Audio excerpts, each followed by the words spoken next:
Welcome to part 2 of the Garden Report, powered by ZipRecruiter and our friends at Blue Apron. Let's talk about IT4, which is what his real name is, Isaiah Thomas, who was having a solid game, and then the fourth quarter happened, really the late fourth quarter happened, and he went absolutely crazy. He ends up with 38 points.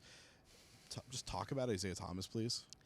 It's so funny. Brad Stevens' post-game press conference, questions are being asked about Marcus Smart, who we just talked about, the defense, lineups that were being played. Three-point shooting records. And then someone asked about Isaiah, who had 38 points, 17 in the fourth on 9 shots.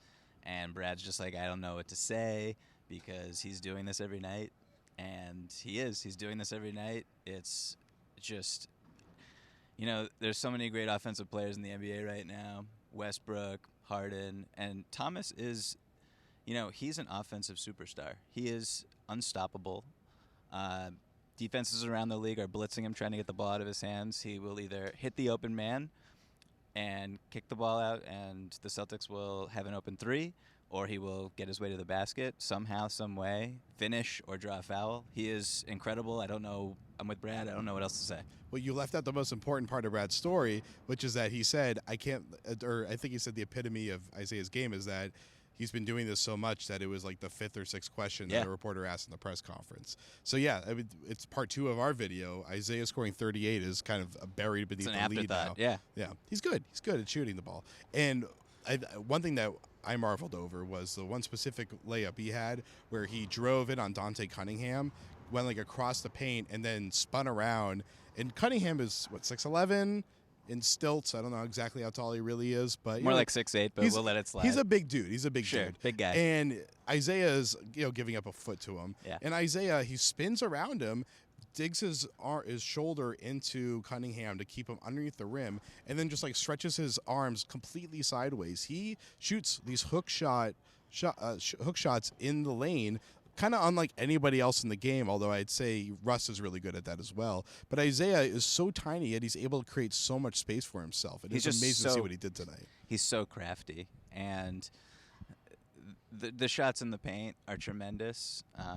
The spin move that we tweeted about that had us literally dizzy. I got vertigo from that. It was nauseating. That was an incredible play. Probably the most impressive thing for me, though, was Langston Galloway, Pelicans guard, was on fire in the fourth quarter, and it looked like the Celtics were going to blow out the Pelicans tonight, but he went off and cut it to 10 with 4 or 5 minutes to go. And then once the score was at 10, Isaiah came down, hit 2 straight threes, pushed it to 16, and the game was basically over. Yeah, IT loves just responding to people. He claps back. That's how he plays the game. He loves it, and he thrives on it. And it's great when another team shooter starts hitting shots. He's like, all right, my turn. And he usually hits a shot when it's his turn. He's very good. He's good. He's good. So that's going to do it for us of the monotone edition of the Garden Report. I'll be back with my voice intact on Wednesday against the Wizards for ZipRecruiter and Blue Apron, for Jeremy behind the camera and Michael Pina on my side. A little tap there. It's probably going to be horrible for the listeners, but hey, it's fun for me. This is the Garden Report on CLNS Radio. Stay on this YouTube playlist, and you will hear from the likes of Anthony Davis, Isaiah Thomas, Donatas Motiejunas, who made his return to the NBA tonight. We didn't even talk about that. And he was fantastic, too. but I talked to Donatas after the game, so you can check that out on our YouTube playlist, which is on CLNS or wherever the heck you're watching this. So good night, and we will see you on Wednesday.